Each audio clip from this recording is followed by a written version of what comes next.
Every time I think we've beaten him, he comes back stronger. Grodd's here.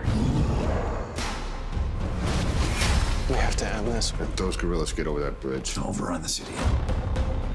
We are way outnumbered here. Any pointers? Go for the legs. Grodd's army could be here any second. Here we go. Welcome, Flash.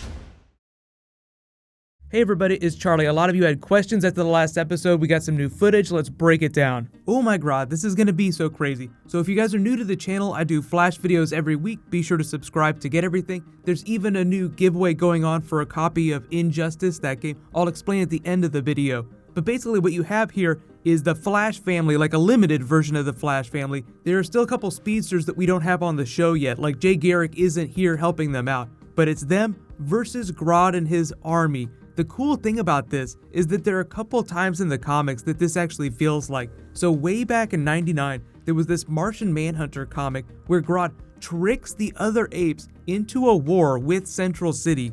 The other more recent time was during the New 52. A lot of you are familiar with King Grodd. He had limited Speed Force abilities, which isn't exactly what's going on in the TV show, so I'll explain that in a second, because it was a pretty cool story.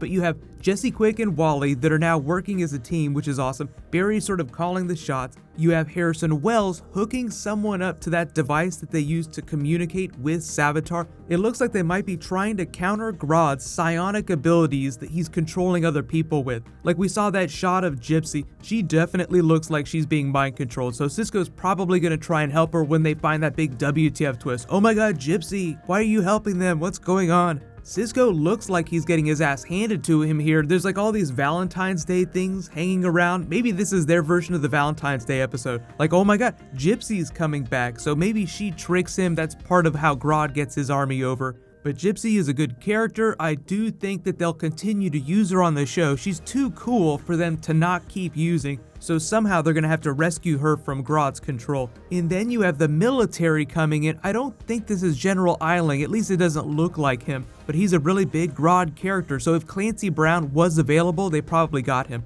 But it might be one of those Manu Bennett situations where like they want to get Deathstroke on Arrow, they're totally happy to do him, but Manu Bennett is a series regular on another TV show, Shannara Chronicles, that shoots in New Zealand, so most of the time he wouldn't be able to guest star on Arrow even if he wanted to. And it's the same thing with Linda Park now. I know a lot of you are like, hey wait a minute, Wally's going out with Jesse Quick? That didn't happen in the comics, he needs to go out with Linda Park. So the thing about that is that the actress that plays Linda Park is now a series regular on Shannara Chronicles, ironically the same show that Manu Bennett is on. So Deathstroke and Linda Park are on the same show, shooting in New Zealand, halfway across the world, so that's why you haven't seen them again that recently. And the actress that plays Patty Spivot too, a lot of you have asked about her. She's also a series regular on a show on TNT. So usually bringing people like that back is just an availability question. Like Mark Hamill, for instance, plans his guest appearances almost a year in advance. And even like when he came on as the Trickster this past year, it was a very brief appearance because of his Star Wars shooting schedule. So the other big thing about this, the Flash in the comics was only able to defeat King Grodd, at least during the New 52, the Speed Force version of Grodd, by sucking him into the Speed Force and trapping him. That's probably not going to happen on this TV show. There have been other earlier fights with Grodd, with non-Speed Force powered Grodd, where he's able to defeat him, but a lot of times it's only with the help of Solovar. So a big part of the recent episode was in Flash refusing to kill Solovar. We didn't see what Grodd did with him at the end of the episode. He probably just had a bunch of apes carry him off and throw him in a cell. But he did reveal that the reason that he needed the Flash's help in the first place is because he was not powerful enough to stop Solovar by himself, meaning that Solovar can beat Grodd in a fight. So Solovar is the key to this next episode. So let me know in the comments, how long do you think it's going to be in this next episode before they have the idea to get Solovar's help or before he enters the fight?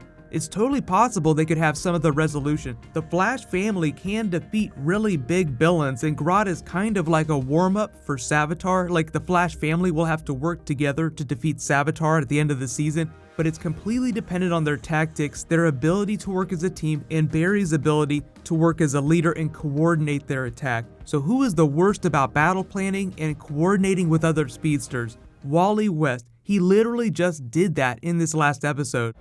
Be right back.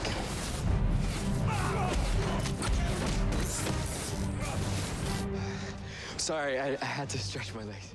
He and Jesse come up on some robbers and he just rushes right in. Hold on, I got this. And he just goes in and takes them down. So what happened the last time the Flash rushed in and tried to take down Grodd? He got his ass handed to him.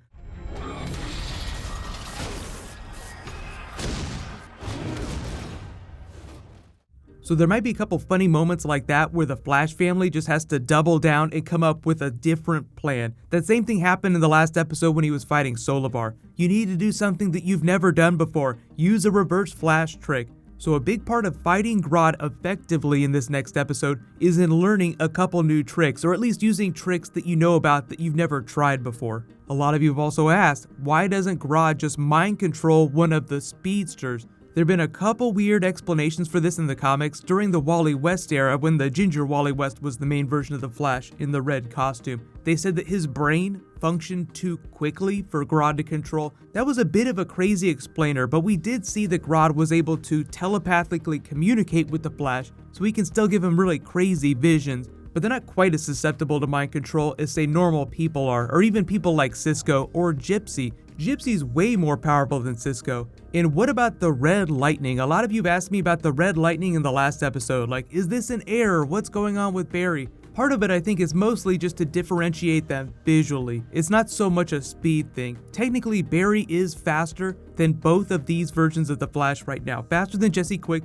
and faster than Wally West. Now, he's trying to make Wally West faster than he is, but unless there's some giant dirt, Barry is still the fastest version of the Flash. But technically, if Barry was faster, if you're going by the visible spectrum, then Barry's lightning would be a little bit closer to blue, like it would be a brighter color, not a duller color like red. So maybe they'll have a moment like that where they explain it on the TV show, but really I think it's just a visual thing. Like, they're not going exactly by the comics. There's always a few differences between the TV show, the comics. The movies even do the same thing too.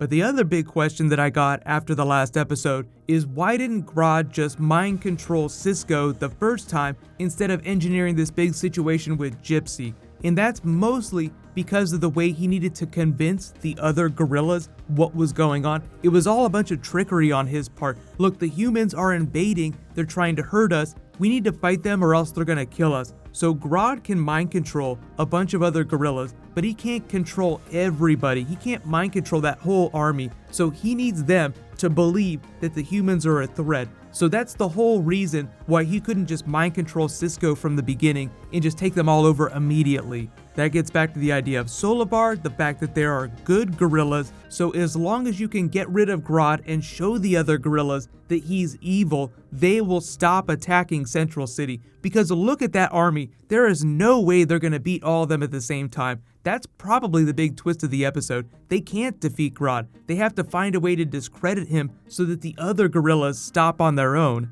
But it's going to be a crazy episode. You can definitely see they funneled a lot of their budget from this two-parter into this part, like this crazy attack with the giant gorilla army. So the schedule, because so much comic book stuff happened this week that I need to get through, the schedule is going to be a little bit different. So a bunch of you requested that I do Agents of S.H.I.E.L.D. So what I'm going to do next for my video later tonight is it'll be Infinity War, Inhumans, and Agents of S.H.I.E.L.D. That'll post in a couple hours, and then Thursday I'll do my Arrow video with Legends of Tomorrow in the same video, just because there's so much stuff going on. Because I got some Thor Ragnarok, there's new Guardians of the Galaxy, there's even more Star Wars and Infinity War that I'll try to get out on Friday. So it's just going to be crazy the next couple days, and I don't want to try to do more than 2 videos a day. So giveaway, there's a new round of the Injustice 2 giveaway. I'm giving away a copy of the game. All you have to do to enter is be a subscriber, leave a comment on this video. Congratulations to last week's giveaway winner, Alan Garcia. Please private message me on the back end of my channel so I can get your contact details. So new Avengers, Inhumans, S.H.I.E.L.D.